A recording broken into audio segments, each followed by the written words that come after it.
ધારાસભ્ય ચેતર વસાવાના સમર્થનમાં આમ આદમી પાર્ટી દ્વારા આજે વલસાડમાં સપોર્ટ માર્ચ પદયાત્રાનું આયોજન કરાયું હતું. જોકે પદયાત્રા શરૂ થાય તે પહેલા જ પોલીસે નિયમ અનુસાર કાર્યકર્તાઓને ડિટેન કરી લીધા હતા. શૈલેષ ત્રિપાઠી, જયેન્દ્ર ગાવિત, માજી ધારાસભ્ય ઈશ્વર પટેલ, કમલેશ પટેલ સહિતના પ્રદેશ નેતાઓ અને મોટી સંખ્યામાં કાર્યકર્તાઓ હાજર હતા. ઈશ્વર પટેલે જણાવ્યું કે ચેતર વસાવાની ધરપકડના વિરોધમાં પદયાત્રા યોજાઈ હતી. ધારાસભ્ય ચેતર વસાવાના સમર્થનમાં આજે આમ આદમી પાર્ટી દ્વારા વલસાડમાં સપોર્ટ માર્ચ પદયાત્રા કાર્યક્રમ યોજવામાં આવ્યો હતો. આ કાર્યક્રમમાં શૈલેષ ત્રિપાઠી, વલસાડ જિલ્લા મહામંત્રી Jayendra Gavit, state joint secretary માજી ધારાસભ્ય ઈશ્વરભાઈ પટેલ, કમલેશ પટેલ, ગુજરાત પ્રદેશ સંગઠન મંત્રી સહિત પ્રદેશના નેતાઓ, સ્થાનિક પદાધિકારીઓ અને મોટી સંખ્યામાં કાર્યકર્તાઓ હાજર રહ્યા હતા.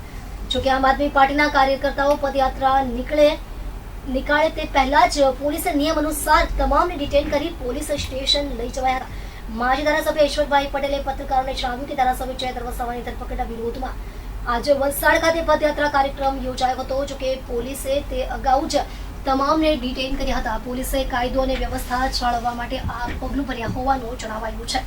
ચેતર વસાવાના સમર્થનમાં સુરત બાદ હવે વલસાડમાં પણ એક કાર્યક્રમ યોજ્યો હતો.